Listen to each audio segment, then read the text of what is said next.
Welcome to Amazon Answers. I am Jared, and today we are discussing a arc that I didn't expect to actually enjoy as much as I did. What's up, Parker? So here's the thing. As you guys know, and what's up, NJ? As you know, actually, what's kind of interesting is what last week's episode we did actually leads into this, and so what had happened was Tamaki came in. She was more of like a interim Wonder Woman writer because, as you guys know, with the contract and stuff, they have to publish a Wonder Woman book. So Michael Conrad and Becky Cloonan came on to write Wonder Woman. Now, where Wonder Woman is at this point, this is post-death metal, and she has died to defeat the Batman Who Laughs, otherwise known as the Final Night. So here it is. So where did she go? Because here's the thing. One of the interesting parts about this era of Wonder Woman is like, okay, so he's dead. And if you know your DC history, you know that 5G is happening, was proposed around this point, and that's the like little interesting factoid with this, because as you guys know, the thing about like 5G is that it was one of those things where they tried to like revamp everything, do all new, all different DC. The fans definitely won't reject it. So part of 5G was like, Superman's gonna be a dictator, Batman's gonna kill the Joker and become like, hey, what's up, Cameron, and become like this bad Batman, if you will, like Dark Knight Returns. So what was Wonder Woman? Well, Wonder Woman is dead at this point. Hang on. So yeah, so she's dead at this point.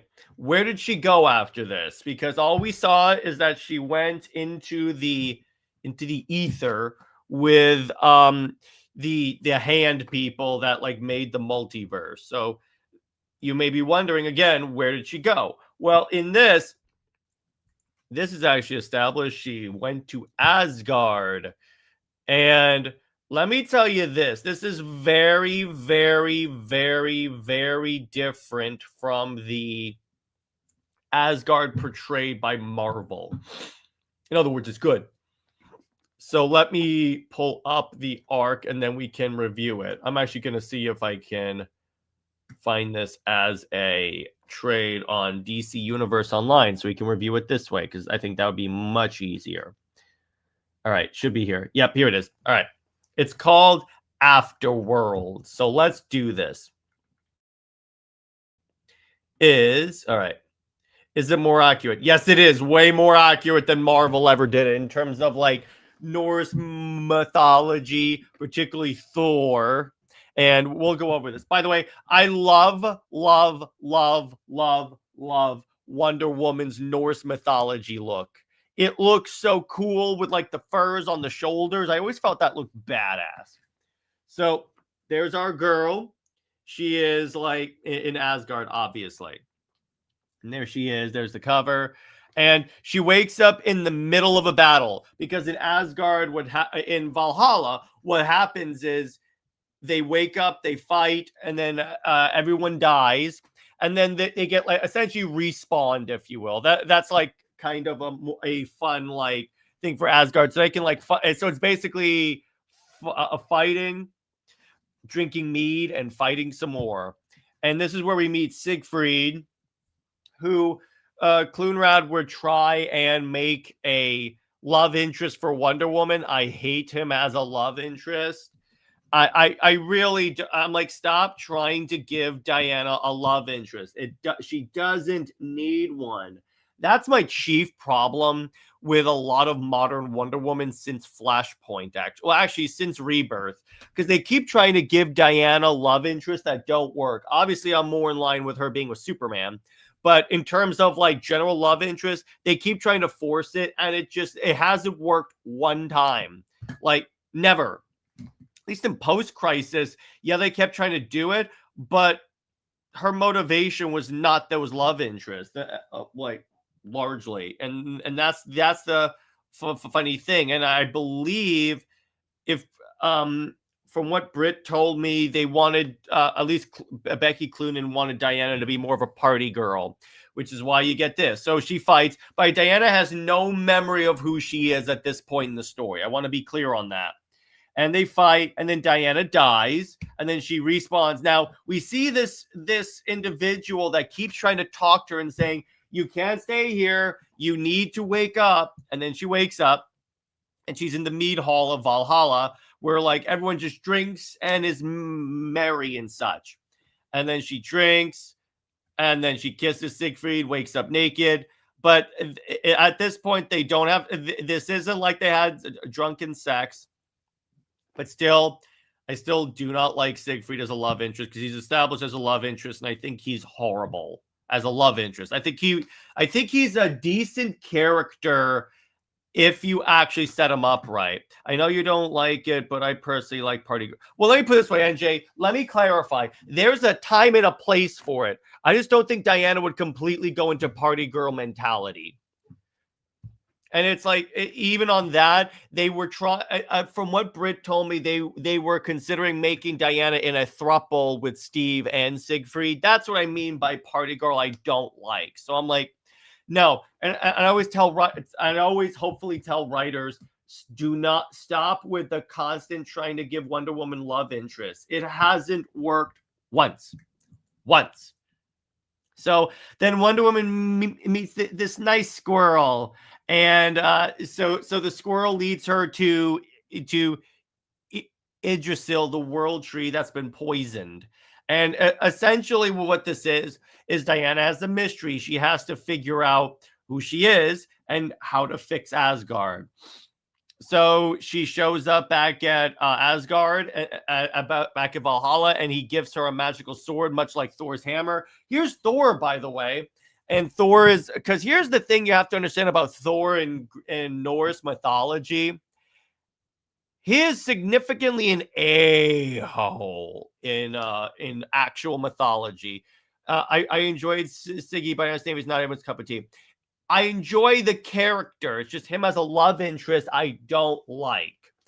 I don't think that he really works the love interest, but as a general character in Wonder Woman's world, I'm fine with him. He's fine. And yeah, so again, Thor is significantly like an a-hole in the story, as he's supposed to be in Norse mythology. And Wonder Woman has a fantastic moment in this storyline where she completely humbles Thor. And NJ, you will love this. So anyway, continuing on, they keep fighting. And by the way, Travis Moore does the art. And I love the art in this. It's like, it has that mythological, like vibe to it, and he really is able to portray like epic battles like this really well, because that's what you need. You need someone that can depict gods and stuff really well in order to do Wonder Woman. The sad part is Samper is one of those guys that could do it. He's just saddled with a crappy run. Anyway, so then we have, again, it's a cycle of death and rebirth. Diana stabbed, and she keeps being like, every time she dies, when she's in the process of, for lack of a better term, respawning, she hears this guy's voice that keeps saying, Olympus is in trouble. You have to wake up and come with me. You're not meant to be here. And then Diana kind of like, again, continues to the death and rebirth. She also like explores Asgard.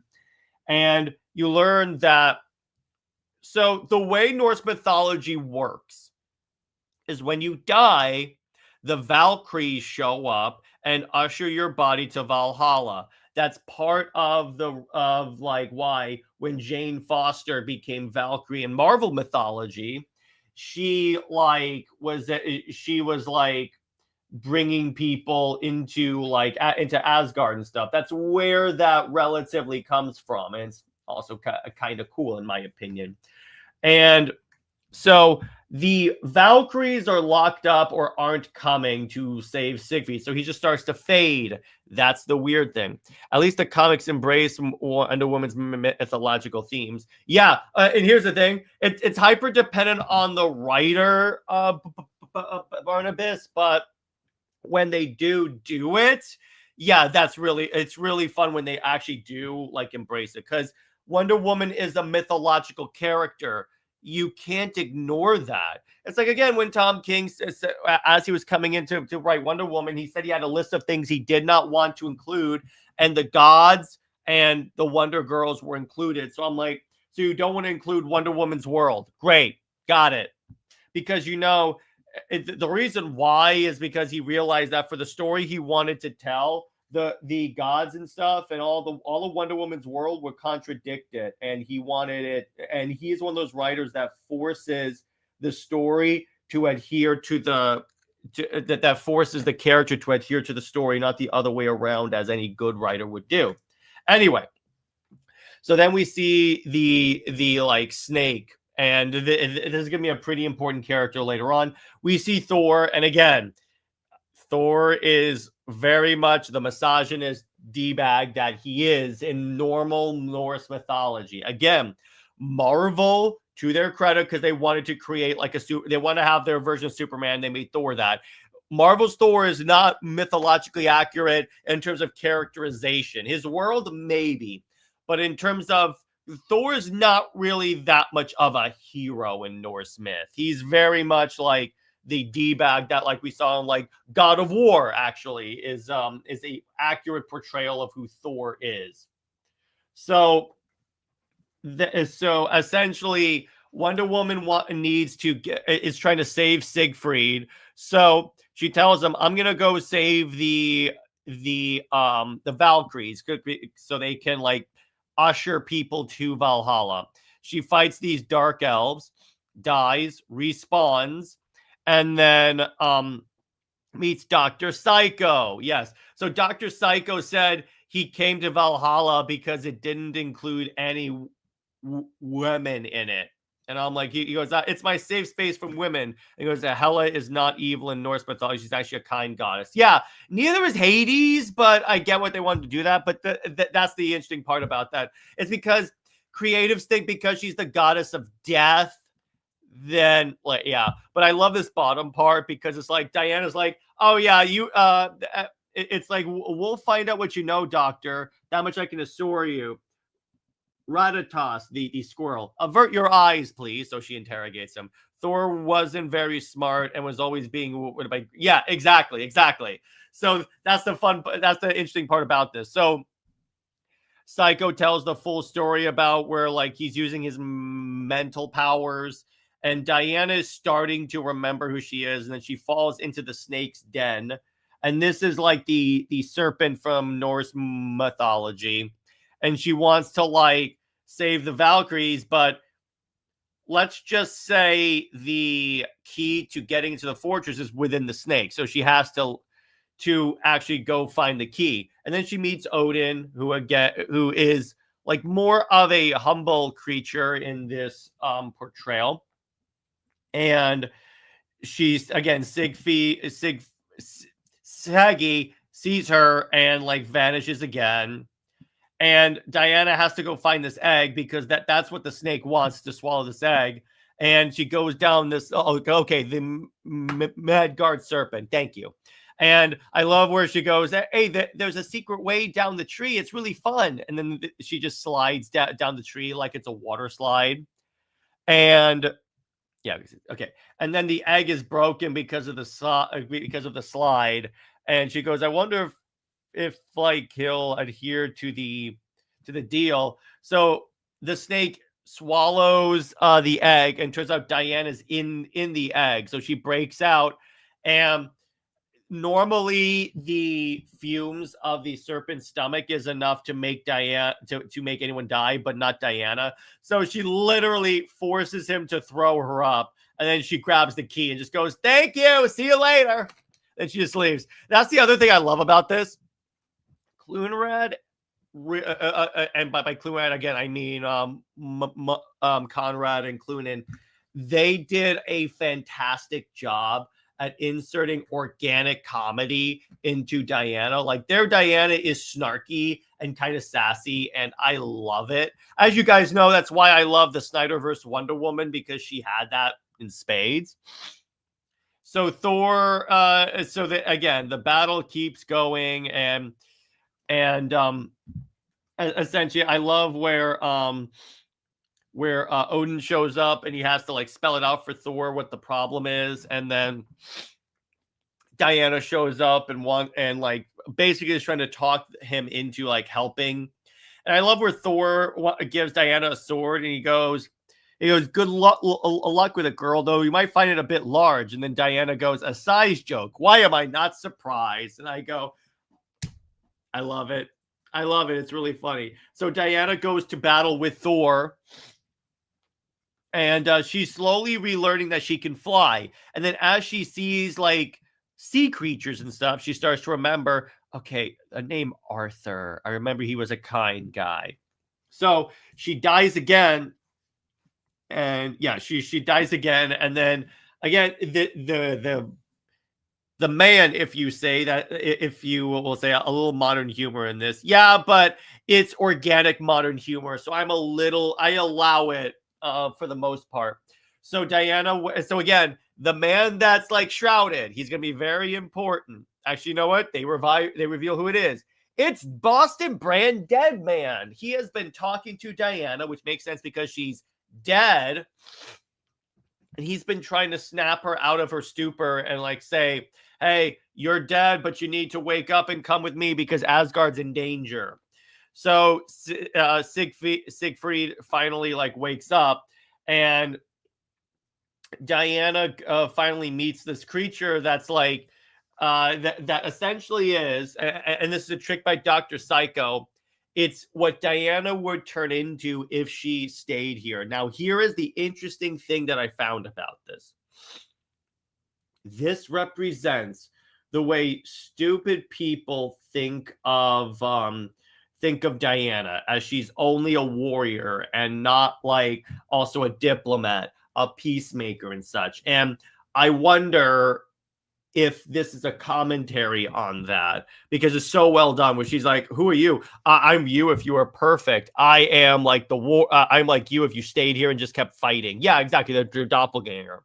And I just love it how Diana basically says, "That's not who I am."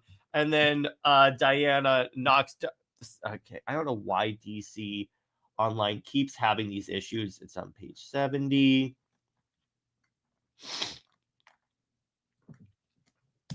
Knocks Dr. Psycho out because it was a hallucination by Psycho. And then Diana keeps walking. She sees Odin, and Odin takes her on the boat to the Fortress of the Valkyries. And can I say, it's suspicious how the Fortress of the Valkyrie looks like the Fortress of Solitude by Superman. Again, it's kind of funny how Conrad throughout the run continues to put like vague references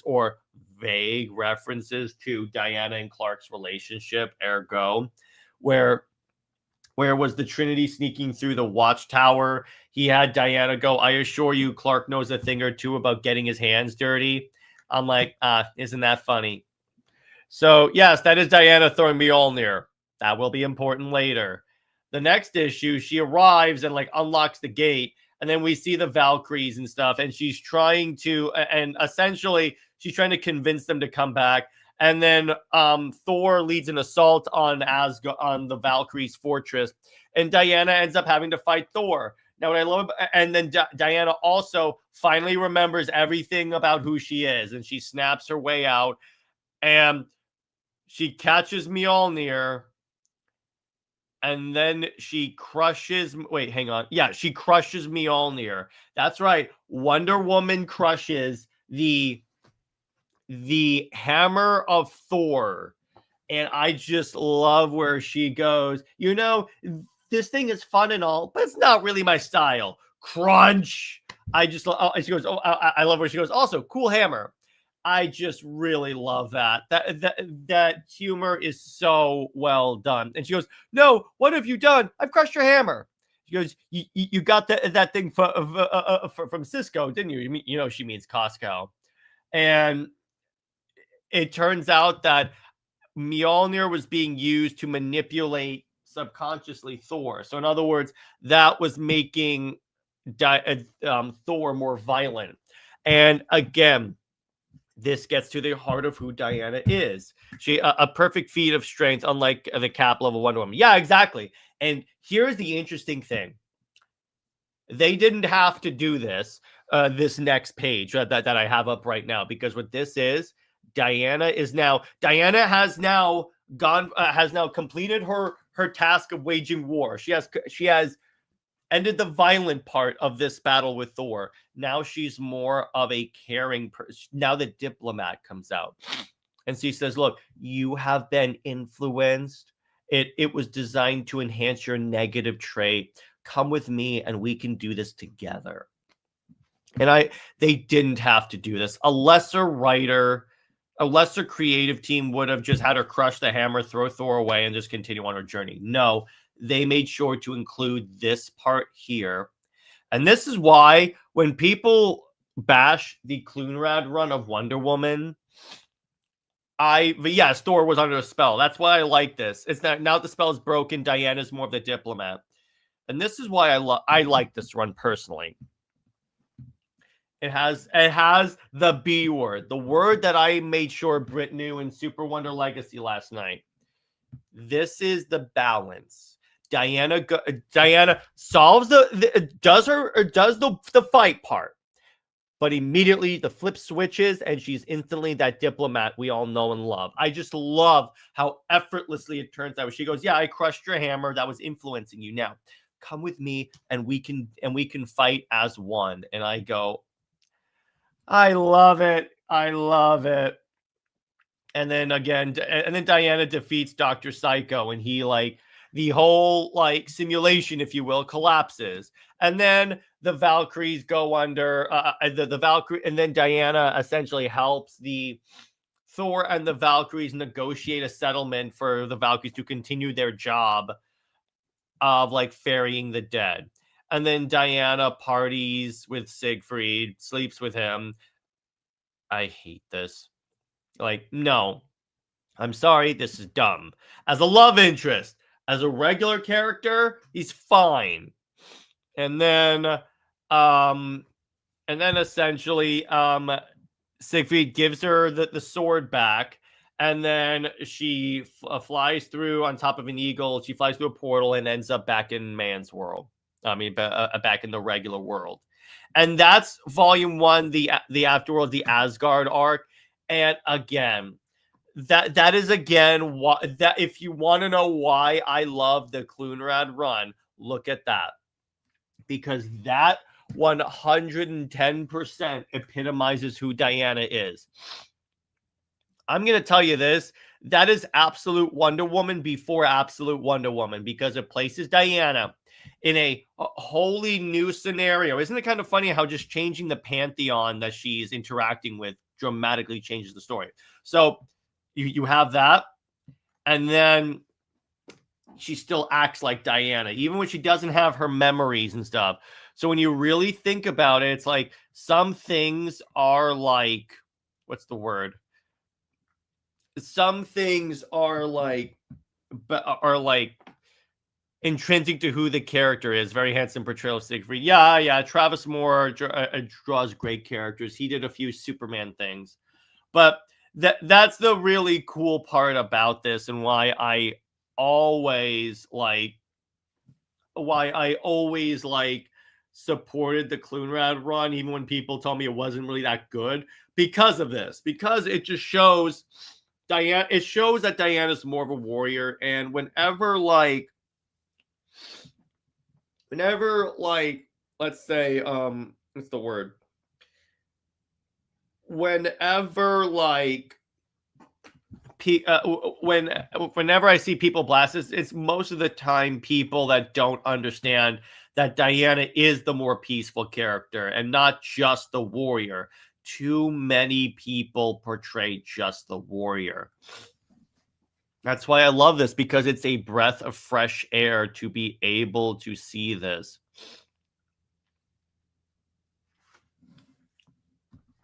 The more things change, the more they stay the same. This is true for Diana. Yeah, exactly. You could place her in any type. This is the cool part about Wonder Woman. She is that character that if you take her and put her in all of these different scenarios, that is the fun part about it.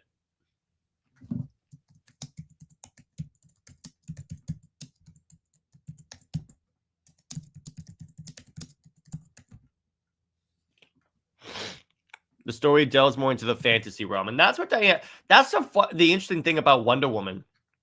If people never really get how do I write Wonder Woman? Here's the thing. The interesting thing about Wonder Woman is that she is that type of character that you could use her to portrayal to explore other mythologies, not just not just Greek, not just Norse and the like. There are any number of things that you can of mythologies that you could explore with Wonder Woman. That it is not, and that's how you get all these fresh stories, because essentially you're able to do what Absolute Wonder Woman and what this does well. Because not all of these mythologies are the exact same. They may have common themes, but not all of them are ultimately exactly the same. So what you could do is put Diana in Indian mythology, all these other mythologies, and then see how Diana reacts to that, see how it changes her, see how it doesn't change her and such. And then Parker says, I really did like the fantasy element, if I'm honest. Yeah, the fantasy element is one of the best parts of this. It's really good. And that's the other thing, is that Diana is ultimately a fantasy character. What I mean by that is fantasy as in sword and sandals. And when people try and put her too much into modern world with this, that's the big issue with that's one of the weird parts about the king one. I want Diana in Japanese and Mayan mythologies. Yeah, that would be cool. Again, you could put her in any mythology, really, and guess what? You would really have a lot of really cool cool stories. And here's the thing: the possibilities are endless, bro. Endless. You could take any one of these, and all she works great in any mythology, because again, there's common themes like gods and mortals and such that Wonder Woman relates to, no matter if there are her gods or just gods from another mythology. And since they all technically exist in DC mythology, you can just have her travel throughout and explore it. If they did, that would be a cool idea for a Batman Hush, if you will. I mean, a Wonder Woman Hush story that explores all her worlds and who she is as a character, where you can where all these different, where Diana has to travel throughout all these different mythologies. You could do it here's a great idea for what you could do. There's a story in Thor. It was the first story of Jason Aaron's Thor, where someone was traveling and killing all the gods. You could do that where Diana has to do that, and she learns about each mythology, and you can use that as a way to explore other cultures and stuff, because you can learn a lot about culture just by their religion. And she also interacted with the cool Hawaiian mythos. Yeah, exactly. See, that's what you can do. There's so many possibilities there. And then but the problem is a lot of writers are just surface level that just look at her as Greek mythology. That's what I hated about the Wonder Woman movies. The gods are dead, no longer exist. Yeah, and the Shazam movie is the only one that really explored that. And I don't know if that was Zach or if that was Gail, if that was what's the word? Patty Jenkins. I have no idea. It probably was Zach because that was like the beginning. But I get that like you didn't want to overcomplicate things. But here's the thing: the gods could always come back. That's the funny thing about it.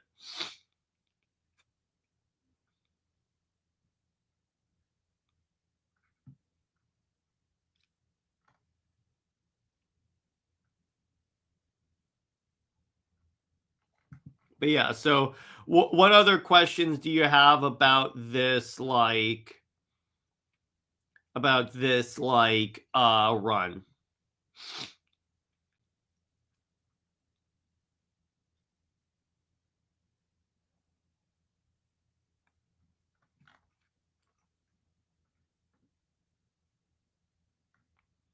Any questions about this that you guys have that you think would be interesting? And by the way, next week's episode, just want to let you guys know ahead of time. Like I said last week, we're going to be going down the list of all those things that were in the poll. And next week is going to be the discussing my favorite. We're going to be talking about our top 5 favorite Wonder Woman villains. So that's what we're really gonna deep dive in next week. I'll try and pick like a lot of like ones that you wouldn't exist. I mean, you wouldn't expect. Sorry, exist. Expect. I'm curious. I'm glad they're still doing Wonder Woman comics. Well, they need to because of the contract. The problem is they're being written by Tom King. That should tell you all you need to know about why this is bad.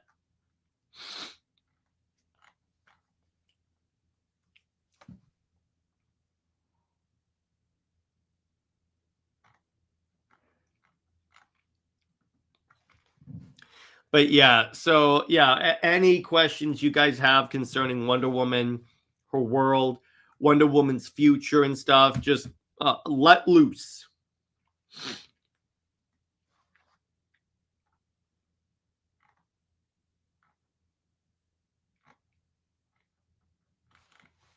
Anything you guys would like to know about as it relates to Wonder Woman or Wonder Woman's world, because there's like a lot of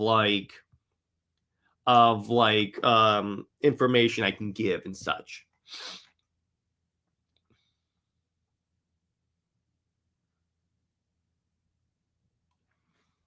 Is she still in the Justice League? Well, yeah, of course. Every hero is in the Justice League at this point with Justice League Unlimited. The run was epic. It did Diana Justice exploit some cool stuff with her. I never got why the sale. Here's the thing, NJ, the sales started off bad. Like the sales were already bad for Wonder Woman books even before Cloonrad came on, and they never really recovered. But that's the thing about this. When people say this run flopped, yeah, but it was just because it started off in a really bad place and DC gave them no help and no support. So that's the issue there. What did you like about this run, Jared? Was the fantasy element? Yeah, it's like I liked the deep dive into mythology because, as you know, Parker, and as anyone that's watched the show for any amount of time knows, I am really, really, really like a huge fan of mythology, and that's why I like gravitated more toward Wonder Woman being like my favorite DC superhero. And what had happened was when I saw this, and it's like particularly this arc, I never got a chance to read it until now for this show. And I remember thinking about it, and I'm like, well, as I'm reading it, and I go, why haven't more writers done stuff like this where she explores other mythologies? Like, I'm sorry, but this is just, it's lazy that this hasn't been done before. And I'm like, because this is like a gold mine of stuff that you could explore. But no, they never really did this right.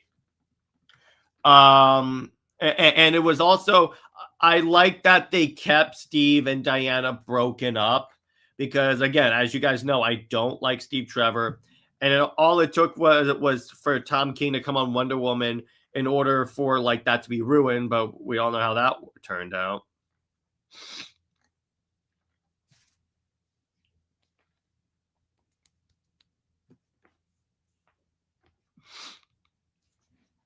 This one, uh, this one also explored Janus and Roman gods and how he was behind Olympus's chaos. I like that as well. Again, there's so many other really cool. They really must have been mythology nerds in order to like deep dive this clearly and like utterly with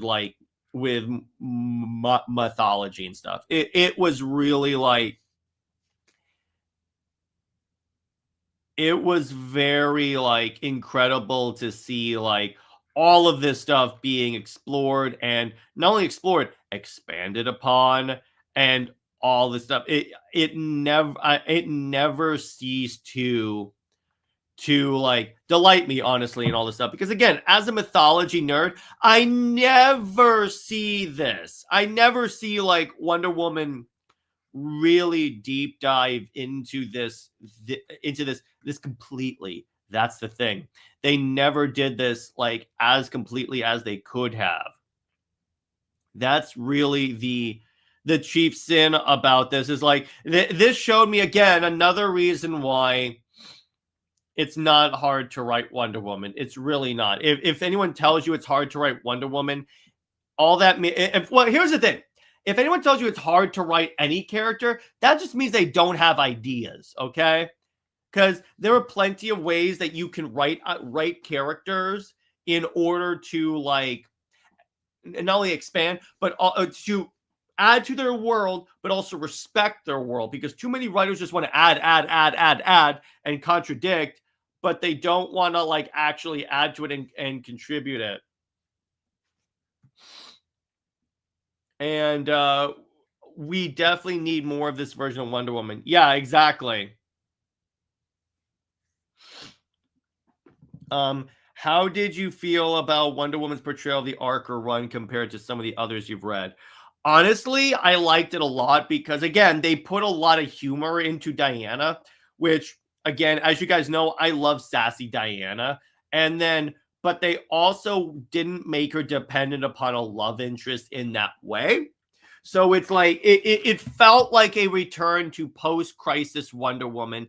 In other words, the portrayals of it that I really, really, really liked, where she wasn't defined by her love interest. All she was defined by who she is as a character.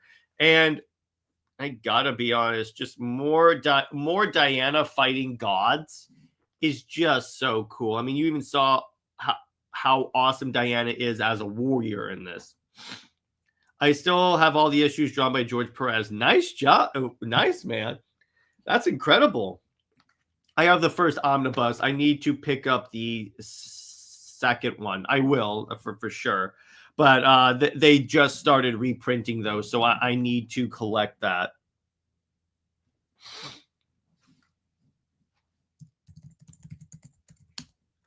I liked her own fifth dimensional imp. I really wish they'd use her more her stories. They really should, because I like the idea of every character having their own imp. That's actually really funny. I need to get the issues from George Perez. Wait, let me see. I need to get the issue by George Perez. I need to. Yeah, exactly. Diana looking up to Siegfried is better than Steve Trevor, but not better than Suman. Yeah, I mean, it's better than Steve Trevor, but I still don't like her immediately jumping into bed with him. Like, no, not liking that. But as it applies to like who of the options available for love interest, obviously I prefer Siegfried over Steve Trevor. It's not like there's tons of competition in terms of good love interest for Diana.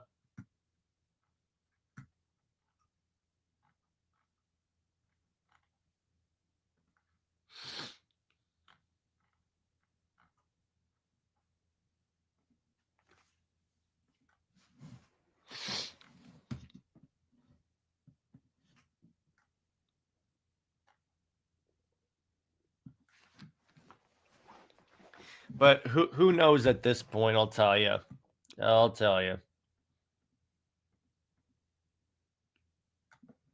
I wish we got more stories like this because they capture who Diana is as a character. Yes, exactly.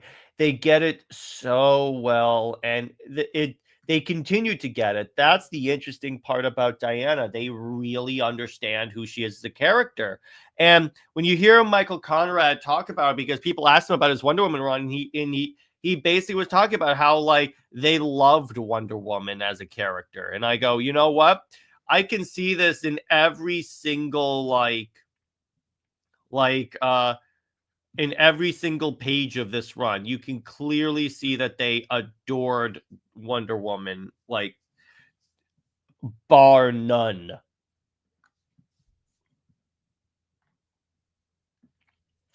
And that I love when you can tell from the writing alone, not by what they say, but the writing alone, that the creative team really loves a character. Because you can tell that because they'll start referencing stuff from the past. Like it's like you can tell with this that Diana that like King really doesn't care about Diana because he keeps contradicting or undermining her world. It's to the point where Britt and I have the theory that he actually hates Wonder Woman, which I wouldn't be surprised. He can deny it all he wants, but he really hates Wonder Woman.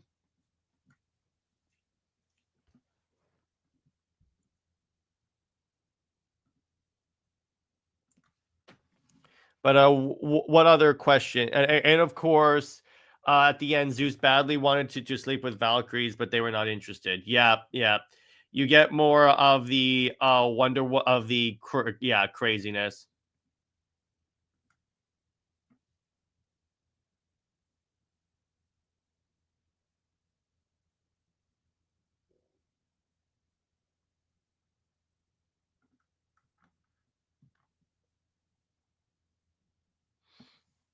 Yeah, exactly. They got the whole laying his scroll, as Britt so eloquently puts it.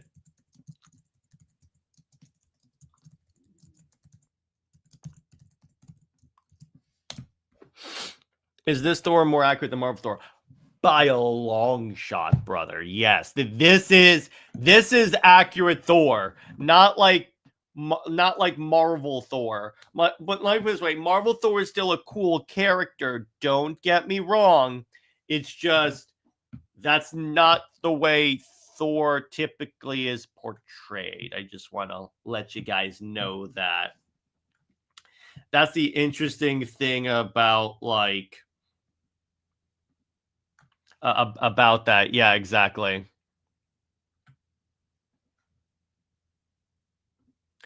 Thor wasn't a blondie in Norse mythology. Yeah, that's true. He's also a ginger. So that's the other really interesting part about this.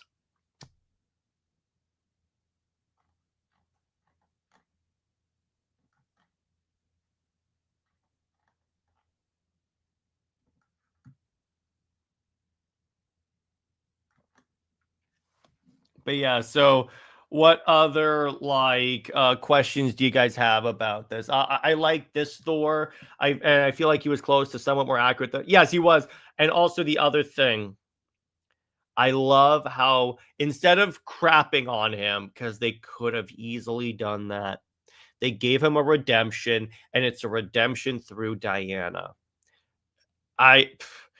That is why, again, I will never say a bad thing about this run. There may be some things I don't necessarily enjoy, like the Siegfried romance part of this, but they cooled it once, like, she left Valhalla. So they adjusted that. But you get that Diana, yes, she can fight. She is a warrior, partly being a warrior. But she's also the person that will talk you down from like a bad place. She is the epitome of the Superman, you are so much stronger than you think you are panel from All-Star Superman. That is one page where you could just swap out Superman with Wonder Woman and literally zero changes.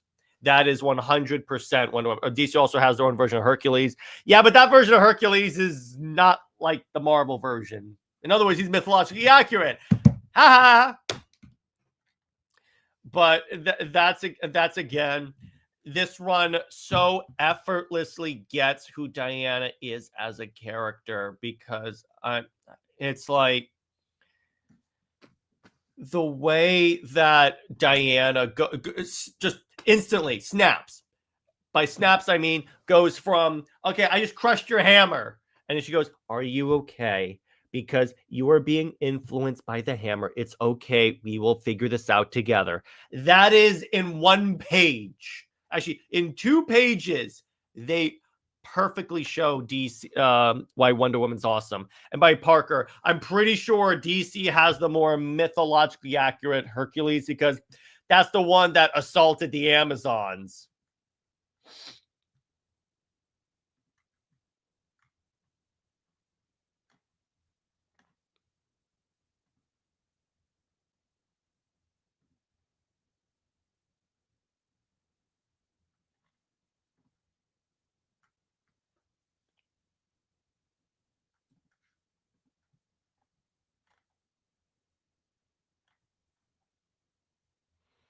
Diana fought her male self in this, wish she was designed better. Well, it wasn't her male self. It was her self made by a male, but it was the evil, totally warrior self. That's the difference. That's when you get, that's how you actually like, how you commentate on how Diana's handled really well. DC Ares is not accurate. Yeah, he's a big fan of women's rights, a big ally to the Amazons. Oh, yeah, that is yeah. Well, yeah, it's like the Amazons are all his daughters too. That's the other thing.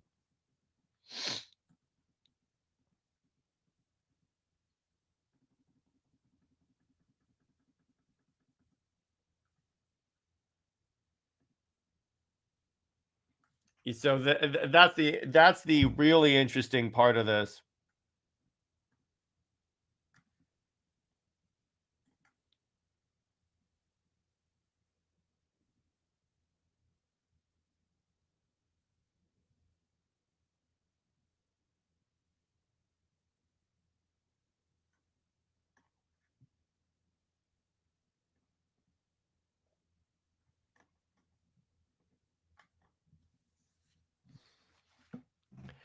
But yeah, but that's like if I can epitomize Diana in the Cloonrad run. Actually, I'm going to put that page up. Wasn't there a story where Superman and Wonder Woman were both fighting the Norse gods? Yes, that was the biggest like slap in the balls in DC because that's the story Immortal Beloved that Tom King ripped off in his Batman run. Like to the point where it's the exact same story down to the character beats. And then, wait, what other good story ideas with DC could they do with her? It could do one where the Olympian gods invade the DC universe and take over, and Wonder Woman has to rally the Justice League to bring them back. And it's like because that places Diana in a very interesting position. By the way, again, if I could summarize who Diana is with one page, it's this. It's these 2 pages. A big missed opportunity to use good Hela and getting to team up with her. Oh, yeah, exactly. This is it. This is these 2 pages. Because look, she goes from crushing Thor's hammer and engaging in epic battle with him to instantly saying it's okay, calm down. You will be Thor. You and your buddies were swindled by an enemy of mine from the mortal world. The sooner you destroy those weapons, the sooner we will the whole will wear off. And he goes, it's designed to enhance your traits because Dr. Psycho was creating weapons for the Asgardians, but those weapons were augmenting their aggression, so making them more violent. So this is what it's meant when Diana's a warrior for peace because she fights, she subdues someone, but then she goes, okay, calm down and peaceful. Superman could handle the Greek gods, the Norse gods shouldn't be a problem. Not all the gods, let me be clear, but Superman versus Thor, I mean, the magic part comes into it, but I still say he could win. I still say he could win. And Conrad shared my tweet. Yay.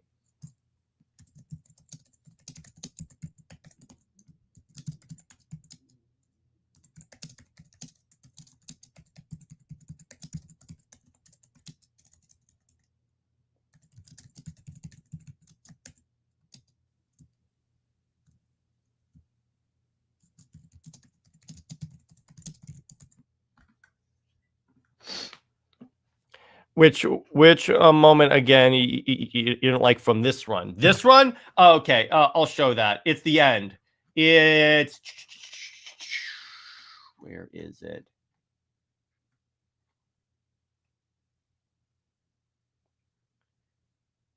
This part right there, where it's the end of the battle. She's about to leave, and then they sleep together. That part I don't like. That part I don't like. This also implies Dr. Psycho's mental powers are OP because it can affect gods and mythical beings. Yeah, exactly. Exactly. There's so much you could do with that. My God. There is a ridiculous amount of like story potential you could do if you actually applied that. But again, that would require DC to actually put someone on Wonder Woman that actually cares. I remember what Tom King's issue with Diana and Batman, not good. Also, Steve said was uncomfortable. Well, again, that's literally to the point where I wonder if it was plagiarized, the story. Because here's the story of the Superman story. Stop me if this sounds familiar. Diana has to go to another realm to fight in a war, to like create peace and stuff. They have to stay there for a long time. So she brings a member of the Trinity with her, Superman, in the Superman story. And they fight. They have an almost kissing moment, but Diana pulls back because she wants to because the dudes are like devoted to their women, and then they go and fight, and then they return to their like world. That's what that is. What happens in the Batman story? Batman and Wonder Woman have to go to another dimension to fight in a war because the current Guardian is like a little tired of it and wants to have a day with his loved one. So they have the almost kiss, they have the bonding, they have the romantic baiting part, and then they almost kiss. So I'm like, this is suspiciously the exact same thing. So I'm like, what? Yeah, and yeah, Parker. Yeah, this is the only part of this run that I don't like. Other than that, this is actually really good. Yeah, I saw that scene in the book. It was like a car wreck. It's horrible, but I want to see how it ends. I know, right? Isn't that more? There's so many runs about this where it's like you just want to see it explode into a fiery wreck. That's the funny part about it. You're like, how is this gonna go? How is this gonna go? This could go really good, but really bad. But I also want to see how it ends. That's the funny part. That's the really hilarious part. I really want to see how it ends. But regardless, in terms of how I would rate this run, I would give it a solid, and this is including the entire run, but particularly this arc, I give it a solid 8 out of 10. It perfectly gets the balance between Diana the warrior and Diana the diplomat. That gives an automatic boost. Plus, it heavily involves Diana with mythology, yet another boost. And it, to a T, adds organic humor to Diana that fits her as a character really well. And the artwork is solid. So 8 out of 10, 100% 8 out of 10 for this. And yeah, so that's where I really think that this one goes. Also, feats of power. Yeah, her crushing Mjolnir is badass. But yeah, so that's where this run goes. And in terms of like, as long as there's no more Dark Knights, yeah, exactly. There's no Dark Knights metal or anything like that. Oh my gosh. But as for that, okay, so I think that should be a good place to leave it because there's not that much to talk about else with this.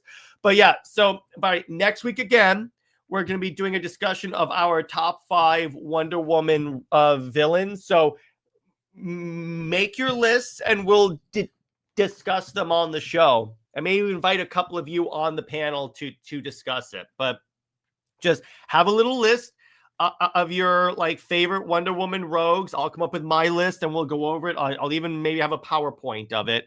And then we'll have a fun little conversation. And then the week after that, we're going to be talking about the 2 Wonder Woman animated movies that came out. We may even do like a watch party where we watch all of them. That would be also really fun.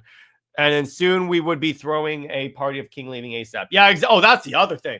The minute that's announced, the episode that week that will be pushed so that we can celebrate it. I'll even try and get Brit and Jit on so we can all jump up and down and like celebrate. Not Bloodlines.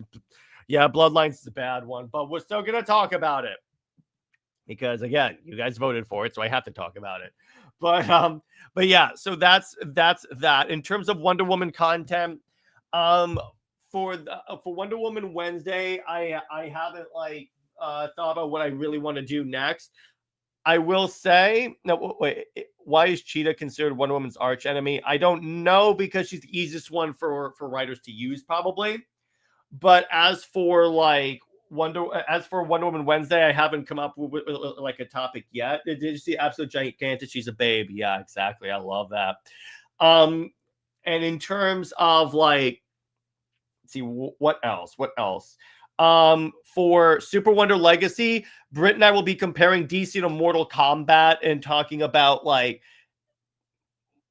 Mortal Kombat's portrayal of their female characters, and then we're going to be going on rants about Injustice and Injustice Wonder Woman, so that's going to be really fun. Movie night is we're going to be talking about The Flash, and Under Two Capes will either be on Friday or not at all because of Thanksgiving. So if I don't see you guys in another stream, happy Thanksgiving. I hope you guys have a great one with your family, and I will see you guys later.